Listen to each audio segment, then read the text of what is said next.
Welcome back to the Morning Show here on the Rise News. I'm Adesua Omorwan. And I'm Rufai Hosseini. With the recent intention expressed by President Buhari to look at a white paper on state policing, it has become incumbent on Nigerians to begin to ask questions as to the modalities and the possibilities of this move in tandem with the current security reality. So throw more light on this, we now have joining us Monday, Ubani, a lawyer, a former vice president of Nigerian Bar Association, Ikeja branch. Welcome to the Morning Show, and thank you so much for coming. I'm the only one that can bring you Yes, it's only you. I'm supposed to be sleeping by now. How are you? Holidays. Thank you so much for joining us. Thank Now you. let's look at the Ojukwu committee recommendations. The presidency was quick to say the president has not, taken these recommendations in part or in whole. There has to be a white paper. But what do you make of this recommendations made by the Ojukwu committee? Well, it's a beautiful one. If you look at all the recommendations, they tend to address some of the security challenges. I mean, if you look at the spate of killings, it has become a constant reoccurrence, almost a daily affair. And then we have this issue of SARS having problem with Nigerians on issue of observation of fundamental human rights. I think that committee was set actually to look into reforms on SARS. They now also went ahead to look at security generally and say, look, if we must get it right, we must do things that other people have been doing, and have gotten their policing rights in their various countries. We cannot be doing the same thing all over again and then expect a different result. We've been doing this kind of method for many years now. But the presidency says this has not been approved. Another committee will be set up to look into it.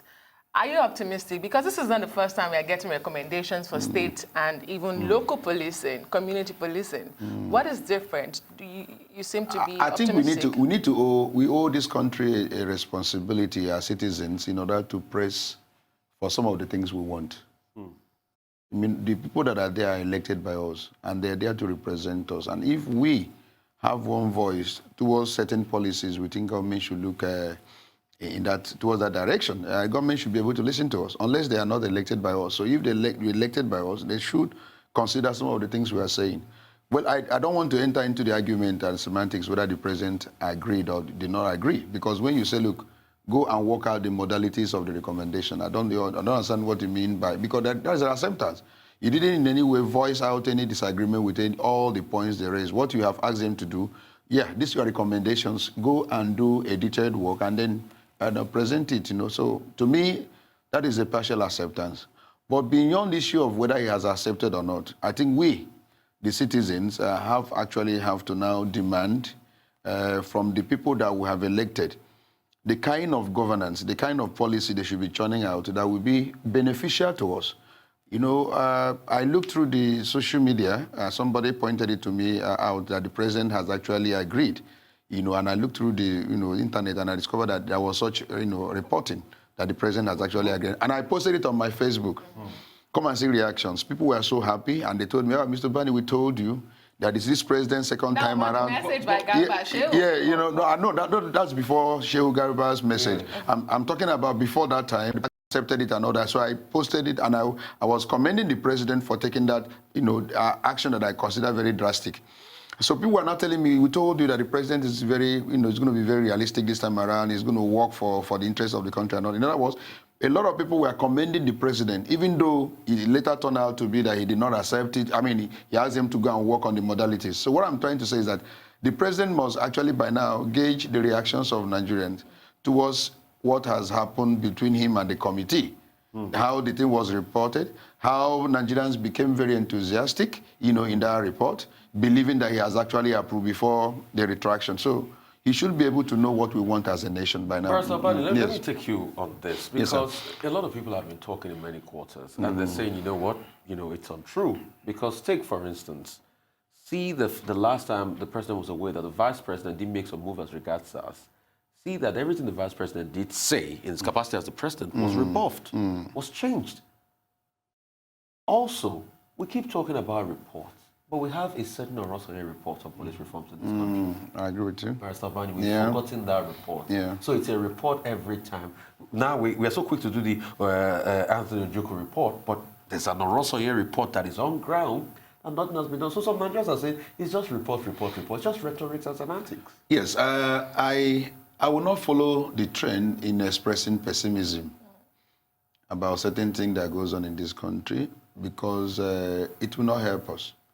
I look at issues from the positive angle, and then the citizens must be very, very alert in reminding government of their responsibility of the promises they made when they are coming to power, and how Nigerians will want them to govern them. So I'm not gonna, give up, because giving up, is not meant for those who are very strong. I mean, we need to be strong in this nation. We need to insist on things we want. And one of the things that we want is this issue of local government money now going directly to them, which, by the grace of God, has started in operation 1st of June. The second issue is state policing. That has been the recommendation of many experts. You set up an issue of our security problems. We have tried over-centralization of policing in this country, and we have found out that it's not effective. There is lack of efficiency in it. Can't we try what other nations that operate a federal system of government have tried in their country? And it's working out for them perfectly. Why are we wasting time? You cannot in any way allow somebody who does not understand the terrain, does not understand the geography, even the culture of the people, to come and take over the issue of policing of a particular environment. We're saying that let those people that are within that environment be the one. They know who are the bad boy, they know who are the this and another. And then the governor should be the one that should tell, the people, the commissioner of police that is in charge of police in his state what and what should do. This issue of getting directive from the IG, meanwhile, the state is funding most times the kitting and some of the operational strategies of the police, but you don't have directive, they don't obey your directive, you are not the person that have the final say over policing in your state. Is not too good for us as a federal system of government that we're supposed to be operating. But a lot of people kick against that aspect of you have a governor giving orders. Yes. Some even cited way back to the fight between Akitola and Awolowo in the 60s. Yes. That Akitola became so larger than life in the Western region that if somebody like Akitola had the state police machinery to himself, he could have said they should go abuse and maim people. And we even saw that happen in the Wete rallies. So if you give a governor this kind of autonomy to say, okay, do this, do that, I'm the chief of security in every state, then there's a problem. My brother, my sister, the only solid argument those who are opposing state police have against it is this issue of abuse. And I'm saying, if we have now identified that abuse is inherent in the system, what are we supposed to do? That is where the experts come in. Let's look at other countries where it has worked. Was there no likelihood of abuse in the system? Are they not being operated by human beings, also created by God? So what have they done in order to mitigate abuse? They've looked at all the whys and wherefores and then try as much as possible to have an inbuilt mechanism that mitigates the likelihood of abuse. Safeguard, legal safeguards, Apart from the fact that, you have strong institutions, you must have an alert public, members of the public also, who will tell the governor that this law allowing you to be in charge of security in your state is not for you now to use it for personal gain or to abuse your opponents. If you do that, then the institution should wake up, the citizens also should wake up. So what I'm trying to say in effect, we are not going to stop operating a system that will be highly beneficial, all because of the anticipated inherent abuse in the system. If we do that, nothing will ever work in the world, because there are many disadvantages in anything you want to do. And people will can't give you all the lowdown why this is not going to work. And because they have already concluded it's going to work, they now will not take a step. So what I'm trying to say, we must have an inbuilt mechanism to actually mitigate this likelihood of abuse by having strong institutions, by ensuring that even the federal police will be involved. When there is any likelihood of such an abuse, the federal police now will be called in. Just like what goes on in America, FBI comes in when there is any conflict at any point. We're not going to eliminate federal police, We must also leave it there. Then the Police Service Commission will also be there. You know, all those inbuilt mechanisms, let's try as much as possible to try it. As we begin to operate it, problems will begin to occur. We begin to correct it with law, with the people being alert. Before we know it, we begin to have a system that is working. So I'm not going to sit down here and look at all the disadvantages in the system and count them, and they use it as a factor that will make it impracticable for state policing to work. It is refreshing to hear an optimistic view when it comes to matters like this in Nigeria. But you talk about disadvantages, we cannot wish them away. Funding is one of the greatest challenges of the Nigerian police force, and it's one of the recommendations by this committee. That's right. But you have state governors who cannot even afford to pay 18,000 naira minimum wage, and you're asking them to be in charge of securing lives and property at the state level. Isn't it the same problem we're going to create? I mean, the IG of police recently said only 20% of his budget comes to him. That is another argument that is also being used and say, look, some of the state governors are owing salary. So if they cannot pay public servants, you know, what is the possibility of paying police? You know, very, very solid argument. But I also think that the best way to even start the state policy is to look at those states that are rich, first and foremost. Maybe let's start with Lagos. Let's start with Rivers State. Let's start with some of the northern states like Kano, where we think these people can afford even to and see. Because I feel that almost all the states today are one way or the other funding the Nigerian police. The Nigerians, one way or the other, almost all of them. They pay so much, they set aside so much money in the kitchen, in buying them, you know, vans and all that. They're one way or the other. And most of the states now, for your information, have one internal security arrangement or the other. The only thing that they're not, you know, carrying guns.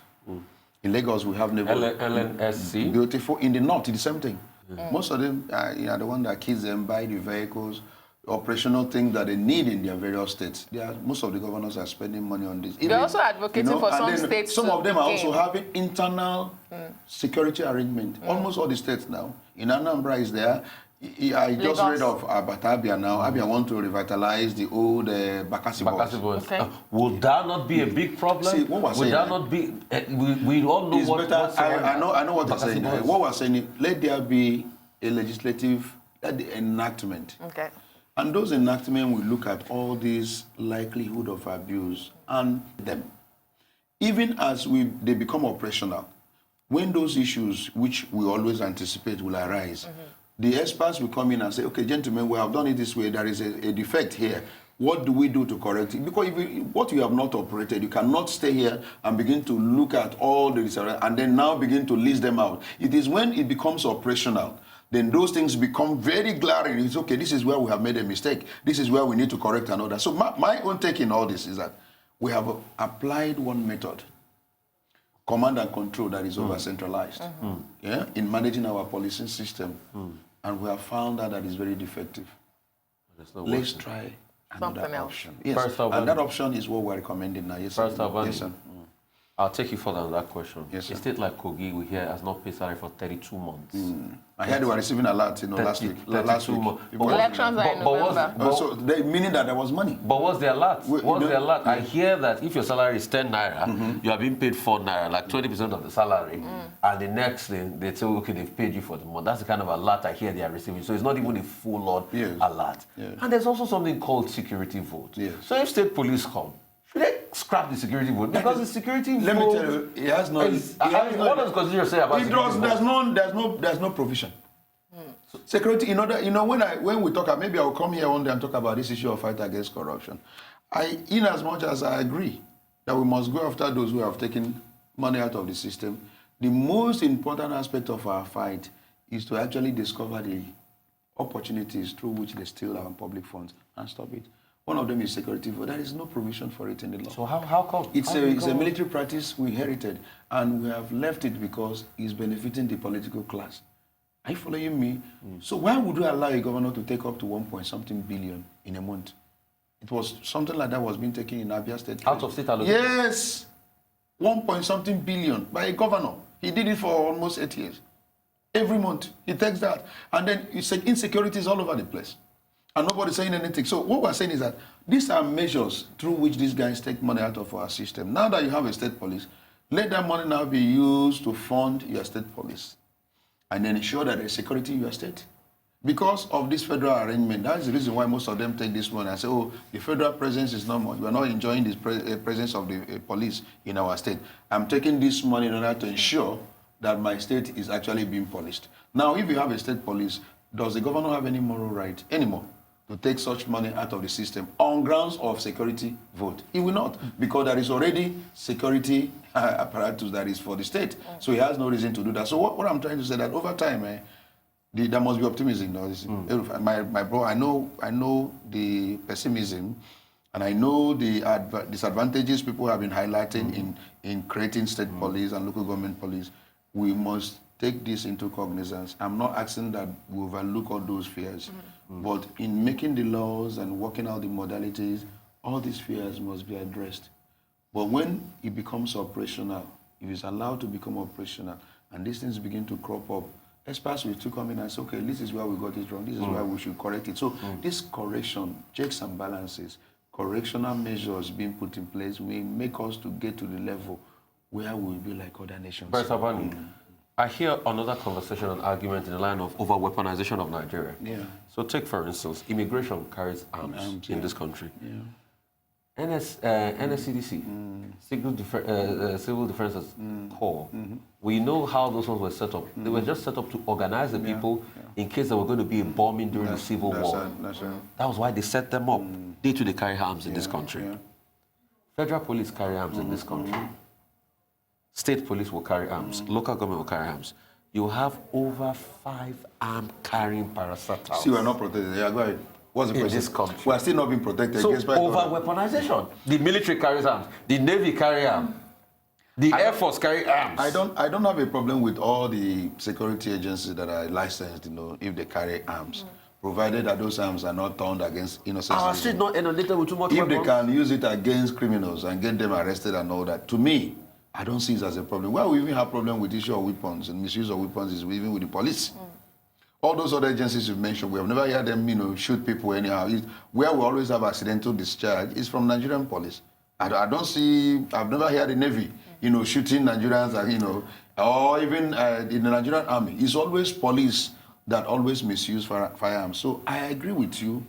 If those arms these guys are carrying is for the purposes of protecting lives and properties, for me, I don't see any problem with it, except there is an abuse. Let's quickly talk about the legality of all of this. Yes. The presidency seems to be championing all of this, but even when the white paper, and if the white paper is ready, doesn't it still have to do a recourse to the National Assembly? And what is your take? Because in the past, we've seen the National Assembly try to do something about this, but it fell flat. We're having a new house. The 9th house. The 8th house, I think in a few days' time, will be gone and gone forever. I believe that those who are coming into the house... Who are members of the 8th house coming to the 9th house? There are a new set of people also. There are mostly old the wine, 8th house. old wine and new wine. There's going to be a mix. But the most important thing is the spirit. As I said it somewhere else yesterday. The spirit with which they are coming. Because Nigerians are becoming wiser. Nigerians are becoming politically conscious. They are also saying, look, if this house will not work for us, then we better discard even one of the houses. Either keep Senate or keep House of Reps. The other nations in Africa have done it. So they must understand their responsibility at this point in time. Nigeria has not had the best, from the political elites. Inept leadership has actually crippled our country. We have not been able to get it right, because of bad leadership. Now that they are coming, Nigerians must set agenda for them. What we want is a National Assembly that will be up and doing in listening to the people. One of the things we want them to do is this issue of state police. Are you following me? State police in Nigerians, almost 80% of Nigerians now are in favor of it, including the governors themselves. There were governors that were opposing it before, but most of them are now saying that if we call me chief security of my state, I see no reason why I will give a directive to the state commissioner of police. And he's saying that his directive is coming from Abuja. You don't operate federal system of government that way. It doesn't happen, except in Nigeria. Even in US, they have police for the universities. Very autonomous. So I see no reason why, if I want to give directive to a commissioner of police in a state in which I'm the governor, And he says he cannot obey me, that he would rather take instruction from the IG, from this, in a federation. That is a flaw. It's a very big flaw. Now we need to correct it. If we're operating a federal system, let's look at all the ingredients of federalism and apply it. So this is a long funding, including issue of financial. This is a long process coming then, because so this committee has 3 months for the white paper. Yes, yes. When they recommend, the National Assembly will soon be in place. It doesn't take anything for this. If it is anything that concerns them, under 1 week, they can, including the 2/3 of all the entire states of the federation. They have done it before when they wanted to amend in order to, benefit the political class, that has to do with the electoral system. It didn't take them much time for that constitutional amendment to be effected. Even though we say our constitution is very rigid, it became very flexible. Why it became flexible? Because of interest. So if the interest of the country is paramount, in the minds of these people who are coming in now, I see no reason why this particular amendment should not take place. You amend the constitution in order to define the kind of policing that will now be in Nigeria. They amend the Police Act. And it won't take time. Before you know it, it comes into operation. So it's a mindset. It's a mindset. Let's quickly talk about the issue of state before we wrap things up. Yes, sir. We have had cases where the first thing, if a governor is embattled, that happens from the central, is withdrawal of police presence. We've had cases where governors are being told by the courts to leave, but they retain police presence. No, sir.